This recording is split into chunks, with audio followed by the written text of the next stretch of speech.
दिग्रसच्या SOS karate क्लबची राष्ट्रीय स्तरावर ऐतिहासिक कामगिरी, पटकावला देशात 3रा क्रमांक।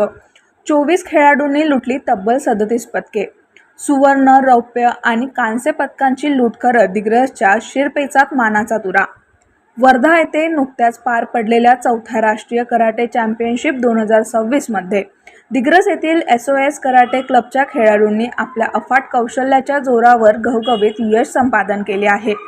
या अत्यंत चुरशीच्या आणि भव्य राष्ट्रीय स्पर्धेत क्लबच्या खेळाडूंनी चमकदार कामगिरी करत थेट राष्ट्रीय स्तरावर 3रा क्रमांक पटकावण्याचा ऐतिहासिक बहुमान मिळवला आहे।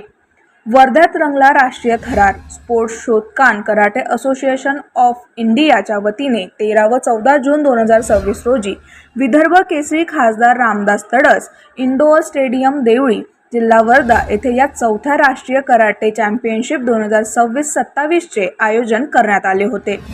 असोसिएशनचे अध्यक्ष सिहान मंगेश भोंगाडे यांच्या कुशल नेतृत्वाखाली या भव्य स्पर्धेचे यशस्वी आयोजन करण्यात आले होते। देशभरातून आलेल्या तगड्या खेळाडूंशी 2 हात करत दिग्रसच्या चिमुरड्यांनी या स्पर्धेत आपला दबदबा निर्माण केला।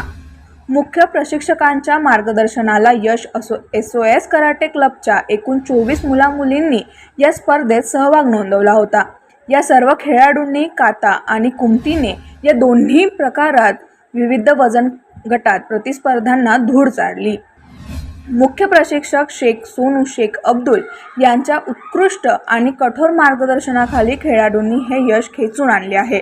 पदकांचा पाऊस अशा आहेत SOSच्या एकूण 37 पदकांची कमाई। खेळाडूंनी आपल्या आक्रमक खेळीने पदकांची अक्षरशः लूट केली। क्लबच्या खात्यात एकूण 37 पदके जमा झाली आहेत। त्यात 5 सुवर्ण, 11 रौप्य आणि 21 कांस्य पदकांचा समावेश आहे। या अभूतपूर्व यशामुळे सर्व पदक विजेता खेळाडूंनी आपले आई-वडील, प्रशिक्षक आणि दिग्रस तालुक्याचे नाव मोठे केले आहे। या ऐतिहासिक यशाबद्दल संपूर्ण जिल्ह्यातून आणि क्रीडा क्षेत्रातून SOS कराटे क्लबच्या खेळाडूंवर व प्रशिक्षकांवर कौतुकांचा आणि अभिनंदनाचा वर्षाव होत आहे। आमच्या खेळाडूंनी घेतलेली मेहनत आणि पालकांनी दाखवलेला विश्वास यामुळेच आज आपण राष्ट्रीय स्तरावर दिग्रसचे नाव उज्ज्वल करू शकलो। या मुलांचा मला सार्थ अभिमान आहे, असे शेख सोनू शेख अब्दुल मुख्य प्रशिक्षक म्हणतात।